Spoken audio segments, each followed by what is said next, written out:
Last video we got things started on this topic, so today we'll be finishing it off. Basically, the topic of today is that we will be going through every single team in the NBA, and we'll be analyzing how their overall offseason has gone so far based on the moves they have made, and then we'll be giving them a grade for it.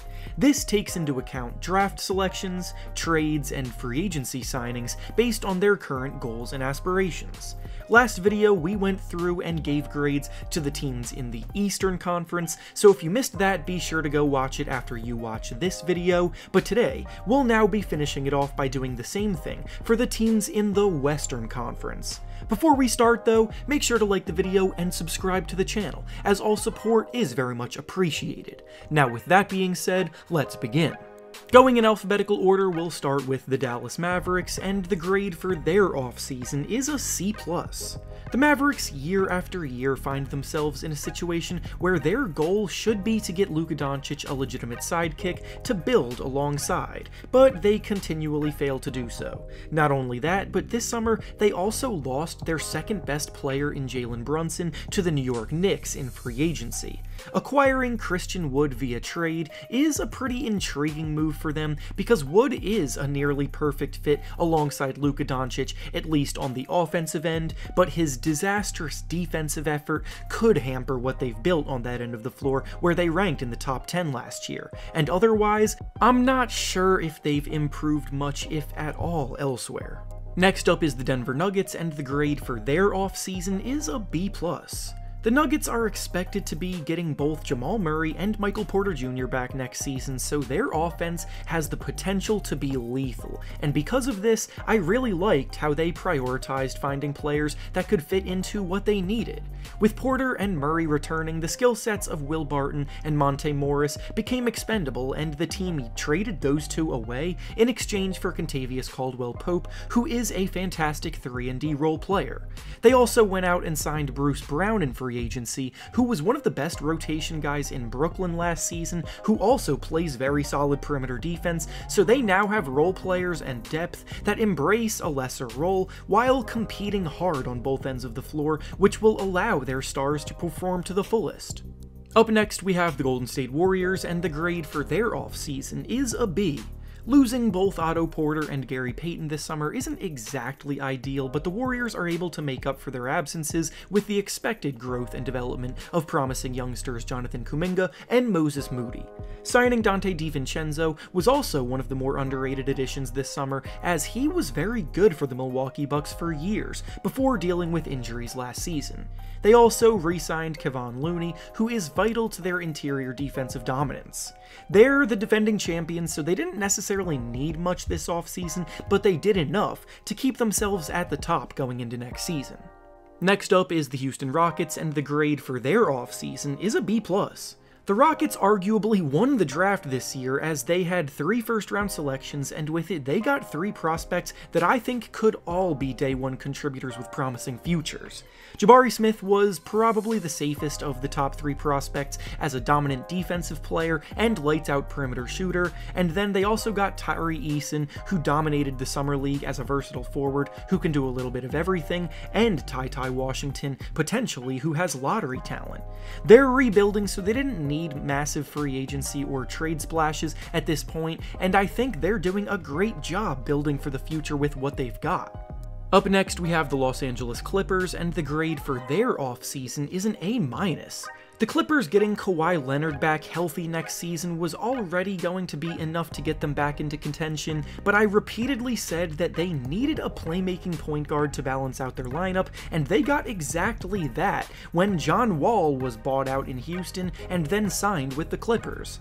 Wall isn't the all-star caliber player he used to be, but his passing, court vision, and ability to initiate the offense for those around him is still very good, and all of that will alleviate things a ton for Kawhi and Paul George. I love the fit here, and with them also re-signing most of their other core pieces from last season, they're loaded at the moment. Next up is the Los Angeles Lakers, and the grade for their offseason is a D+.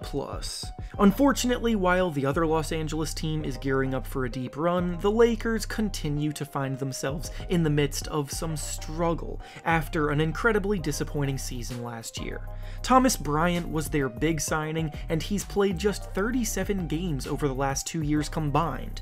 Lonnie Walker was also a decent addition, but hasn't quite lived up to expectations through 4 career seasons, and is still relatively inefficient as a scoring talent. And then signings like Damian Jones, Juan Toscano-Anderson, and Troy Brown really aren't anything that'll move the needle much. Russell Westbrook was unable to be traded, and LeBron James is in the last year of his contract with the team, so they could be headed for another disaster season. Next up is the Memphis Grizzlies, and the grade for their offseason is a C. The Grizzlies were one of the biggest surprises last year, finishing with the second best record way ahead of schedule, but instead of building on that momentum, they literally just stood pat this summer. They traded away DeAnthony Melton for the pick that they then used to select David Roddy. Jake LaRavia is who they drafted with their other first-round pick, and they also locked up Ja Morant for the foreseeable future with a max contract extension, but besides that, they didn't really make any other significant moves. Next up is the Minnesota Timberwolves, and the grade for their offseason is an A. This is definitely going to be a controversial one as a grade, because even I didn't feel fully confident giving them such a high mark, but regardless how you feel about the price that they paid for Rudy Gobert, their defense will absolutely be much improved because of it, and they still have a ton of offensive firepower to replace the players that they shipped out for him. On top of bringing in Gobert, they then signed sharpshooter Bryn Forbes, versatile forward Kyle Anderson, and reliable backup point guard Austin Rivers, so their rotation is still very deep around Anthony Edwards, Karl Anthony Towns, and D'Angelo Russell. Up next is the New Orleans Pelicans, and the grade for their offseason is a B-.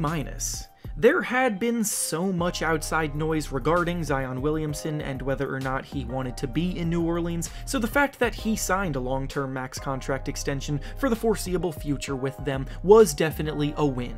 Outside of that, though, the Pelicans were another team that stayed pretty quiet this summer. The only notable move they made otherwise was selecting Dyson Daniels 8th overall in the draft, because they didn't sign anyone in free agency. Next up is the Oklahoma City Thunder, and the grade for their offseason is a B. They re-signed both Lou Dort and Kenrich Williams this summer, but the bulk of their moves came through the draft. They owned 3 first-round picks, which they used to select Chet Holmgren, Ousmane Dieng, and Jalen Williams, which obviously hasn't translated to anything yet because they haven't played yet, but early on they all seem like solid selections, especially Chet Holmgren, who fits in nicely alongside the rest of their young core. Next up is the Phoenix Suns, and the grade for their offseason is a C-.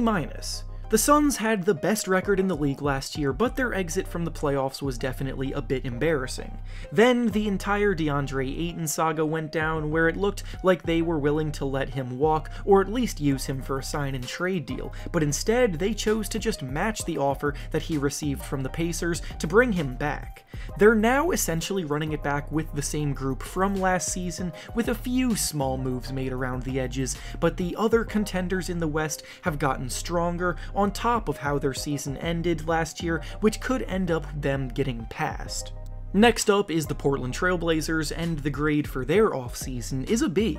Many people scoffed at the idea of them still trying to build around Damian Lillard when they traded away CJ McCollum, but they honestly did a pretty solid job of it this summer.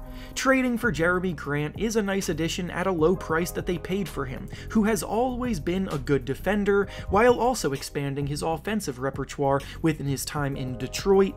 Gary Payton was another strong defensive signing that they made, and drafting Shaedon Sharpe is perfect for if this plan goes south, because then they have a prospect to work and develop and build around for the future.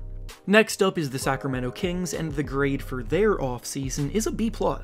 It starts with Keegan Murray, who they drafted 4th overall, looking absolutely phenomenal in the NBA Summer League after many, myself included, doubted the selection, and from there they also made moves to bolster what should be a high-powered offense for them. Signing Malik Monk and trading for Kevin Huerter will give them major boosts on the wing as scorers that can heat up in a heartbeat, and for a team led by De'Aaron Fox, who will be pushing the pace a ton, they'll be putting a lot of points on the board.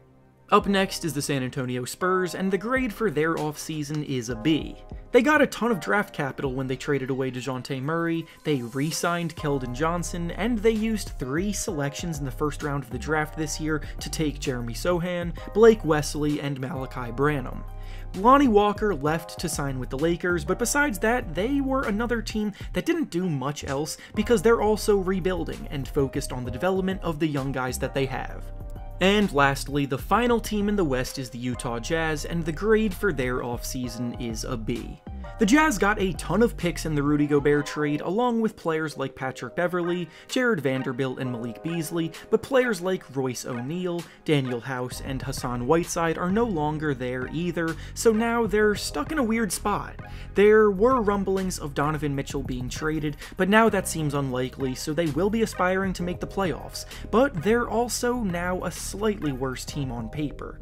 They are well equipped to shift towards a rebuild with plenty of future assets ready to be used, but that won't happen until Mitchell is out of town. And with that being said, that's all I have for you today. Make sure to like the video, subscribe to the channel, and comment down below how you would grade the off seasons of these teams. Thanks for watching, and I'll see you all next time.